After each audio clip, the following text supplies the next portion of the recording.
On the game aspect, how did you get involved in that, and why was it important for you to get involved? So originally, I became a member of Beyond the Game.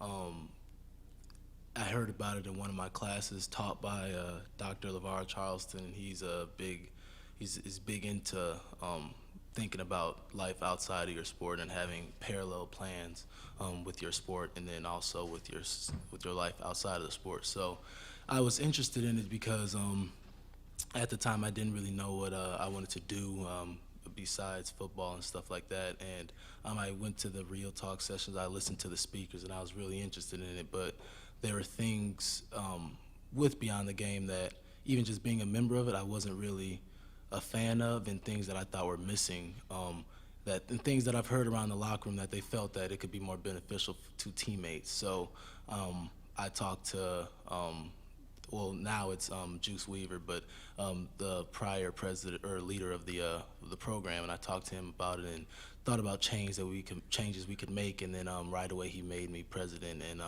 I think that it's grown a bit, and it's been very beneficial. And it's like I said, it's getting traction, and guys from different sports, not just football. I mean, I have buddies on the soccer team that come now, and we have a lot of rowers that come too. And it's grown, and Friday should be a real nice event as well.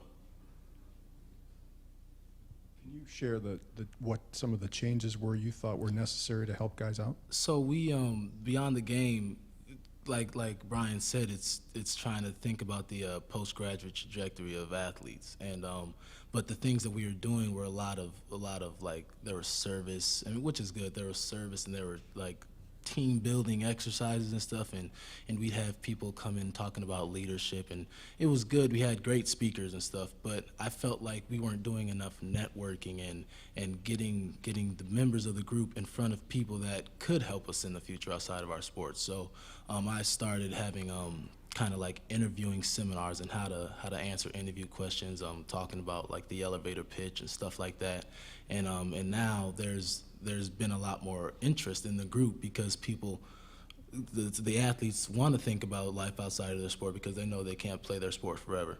So and I think that's what has helped the program grow, and that interest from other sports is, I think it's been beneficial for Beyond the Game. Dari, how do you find the time? Being an athlete, I mean, you always hear time management, but in my opinion, I mean, it's kind of hard not to manage your time because everything's so laid out for you. So yeah, it gets tough, and you get tired, like you want to take a nap sometimes, and I still find time to sleep. You can ask a lot of my teammates. I probably take the most naps on the team, but it's easier when you're doing things you want to do, and that's probably an easy answer to say, but like the classes I'm taking, they're pretty interesting classes that I enjoy, and obviously I love playing football. And Beyond the Game, like I said, now that Juice is kind of giving me freedom to kind of, I mean, he's guiding me, but he's giving me freedom to kind of have do things more that I want to do, and that I see are beneficial for all the other student athletes. So it's a lot more fun. So you find the time. Do you see where you are as a position of influence? Yeah, I would say so. I mean, I know at least coming in when I was a freshman, I looked up to the older guys and the older guys in the football team. But now, being an older guy in the football team, I feel like I influence the young guys. But I feel now through Beyond the Game and just through trying to carry myself as a good person, I feel like I influence more than just the younger guys in my team, whether that's younger people on other teams or just people in general. I try to carry myself in the right way, and I hope that I influence people in a positive way. In terms of leadership, how much carryover is there from the huddle, meeting rooms, game day on the football field to your position and Beyond the Game? Yeah, there's a lot.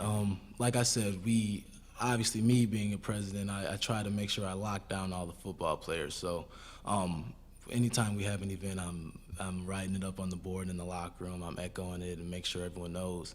But I think it does carry over because me being a leader in the locker room and stuff like that, I get into Beyond the Game, and at least I know personally I command the the respect and the attention from the younger football players, just because they kind of want to hear what I have to say, and then I think that carries over to the other athletes that are in the sessions.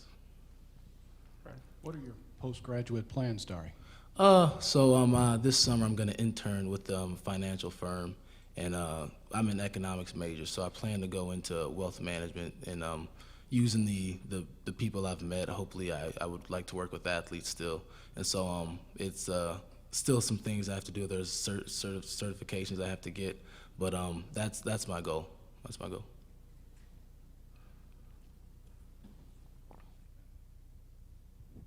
What are you performing at the Buckinghams? I cannot tell you that. Oh, So either you'll be there or Wednesday you'll hear. But yeah, it'll be good. It'll be good. you excited for the spring game and Oh, yeah. kind of feeding into next season? Definitely. It'll be a good time, and I was just talking to Brian about it. It'll be good seeing the young guys, get their last practice and stuff for the spring.